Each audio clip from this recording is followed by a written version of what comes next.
Ciao amici and welcome to my kitchen. We thought we'd invite you along for a little taster of some wine, but also of a tasting that we're planning to do in November. So this is my introduction to you, so hi. I'm looking forward to meeting you in person at some point in the future, but in the meantime I've got a bottle of something that I think you might like. One of the things I love about wine, and I've been working in the industry for 20 years now, is its ability to transport you somewhere else. And right now, the ability to kind of close your eyes and be transported is a really powerful thing. So when I was thinking about where I might like to be transported to, I immediately drifted off to Sicily. Now, I'm sure some of you will have already uncovered what a gem Sicily is and just how much there is to explore and discover there. What a place. And if you haven't, at some point in the future, hopefully you will. But this bottle here, for me, epitomises a few things about Sicily. So I'll introduce you first. So, this wine is made by Fabrizio Vella, and this is his Bianco Organico. So it's made from Catarratto, which is a bit of a workhorse grape in Sicily. It's the most planted grape. It doesn't always make great wines. Used to be used as a kind of base wine for Marsala because it wasn't the best drinking wine, but this kind of bucks the trend. And the great thing about Fabrizio is he's really passionate about the land and his heritage. So the wine's organic, but it's more than that. He uses old techniques and as little kind of intervention as he can. So he lets the wine ferment using wild yeasts. He hand picks. So it's a real kind of translation from the grape in the vineyards to what you get in your glass. So Catarratto can be a little bit, best word is kind of flabby. Problem is it's so hot and it sort of flourishes in the heat.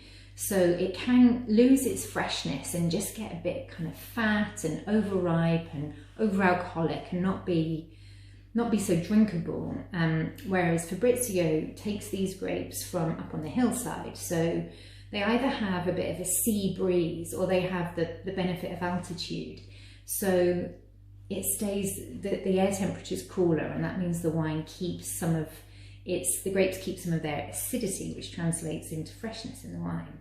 So, sticking my nose in, and it's just, the thing I love about this wine is it's, on one level it's simple, but it's interesting simple.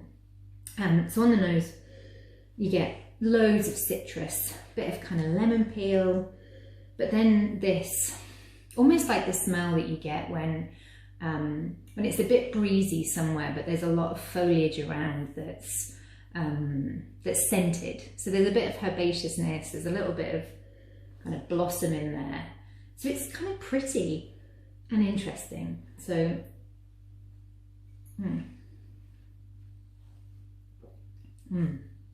lovely, super fresh. So it's making my mouth water a little bit, which means it's got good acidity, but it's not sharp. It's got this kind of, it's got a lovely texture to it, and all of those flavours I said before, that citrus, something a little bit tropical, and then this lovely sort of warm spice on the finish. And it is quite, it's not rich, but it's got just a nice bit of roundness to it, a tiny bit of creaminess. So it's not one of those sort of very thin, very dry white wines. He uses acacia barrels, big ones, that just kind of soften the wine off. Now you might see from this glass, he doesn't filter the wines. So sometimes they look a little bit hazy, but that's not a problem.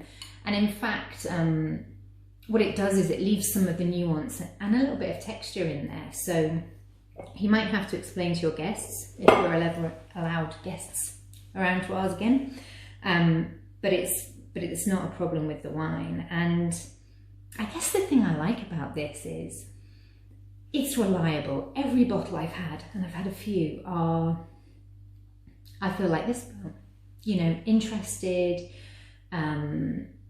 Yeah, I wanna try it with different things, but it's not kind of overdoing it. So it can be the kind of background to whatever's going on. So I would have this with everything from a bowl of almonds just as a sort of aperitif. I'd have it with a packet of crisps, watching telly if that's what my tea turned out to be that night.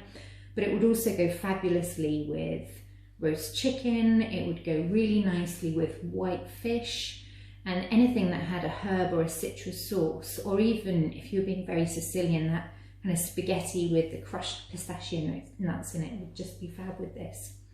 So it's just a really good all-rounder.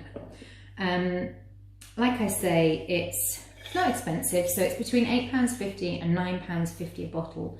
You only get it in independent wine shops, which is why the price changes a little bit, but it's well worth it. And yeah, I'm looking forward to sharing some more wines with you in the not too distant future. But in the meantime, cheers.